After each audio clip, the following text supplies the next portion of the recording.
ঋষিকেশ ভবনের কথা উঠলেই যেমন রামঝোলা লক্ষণঝোলার কথা আসে, তেমনি গীতা ভবন, পরমার্থ নিকেতন এবং কালী কমনি বাবার আশ্রমের প্রসঙ্গটাও আসে। গীতা ভবনে আপনারা সম্পূর্ণ নির্খরচায় থাকতে পারবেন শর্ত অনুযায়ী।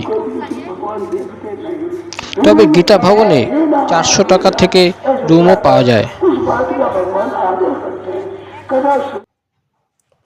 পরমার্থ নিকেতন এবং কালী কমলি বাবার আশ্রমে থাকতে গেলে রুম ভাড়া 800 থেকে 1500 টাকার মধ্যে।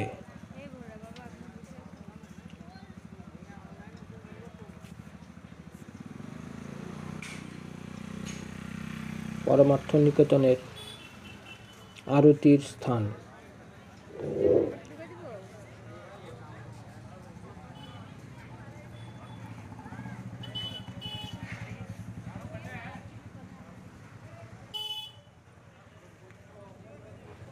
कहाँ से मिलेगा बोलेरो?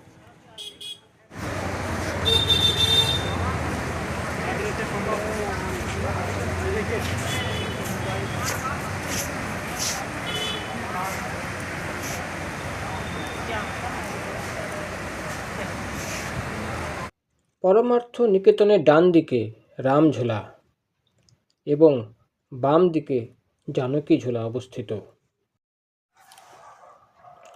জানকী ঝোলার মাঝখান দিয়ে পায়ে হেঁটে যাওয়া রাস্তা, দুই পাশে 2 চাকার বাহন যাওয়া রাস্তা।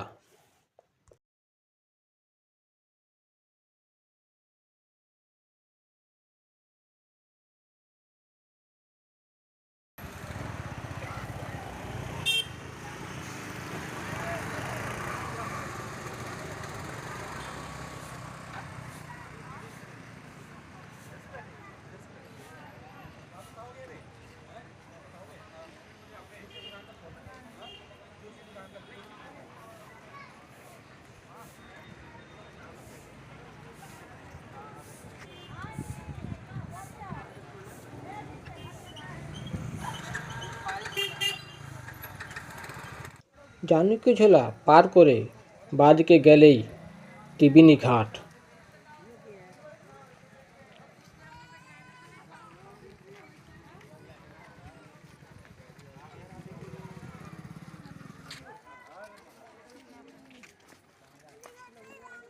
এখান থেকে ভিডিও শুরু।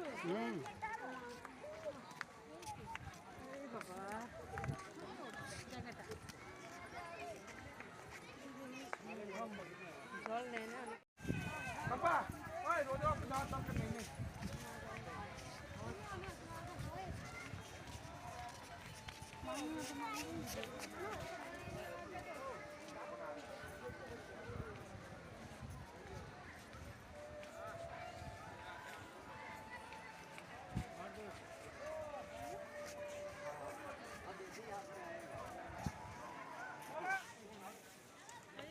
ত্রিবেণী ঘাটের এই স্থানেও গঙ্গা আরতি করা হয়।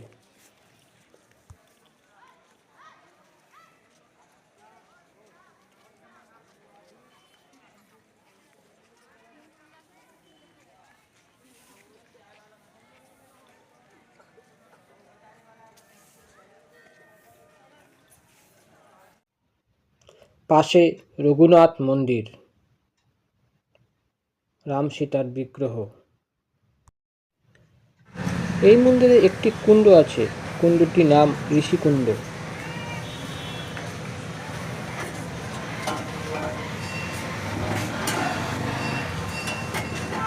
এবং আপনার ঋষিকুণ্ড দর্শন করাতে নিয়ে যায়।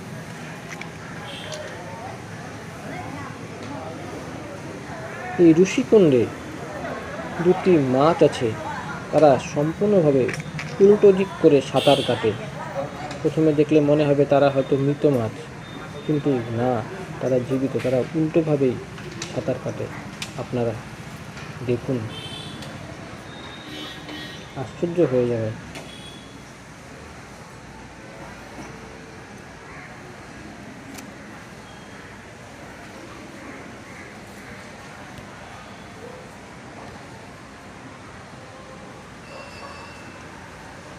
এই যে দেখুন,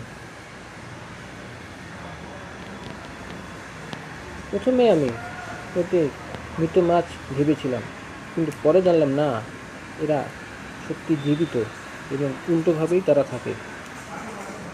এরা কারা? আপনাদের কেউ যদি জেনে থাকেন তবে কমেন্টসে জানাবেন।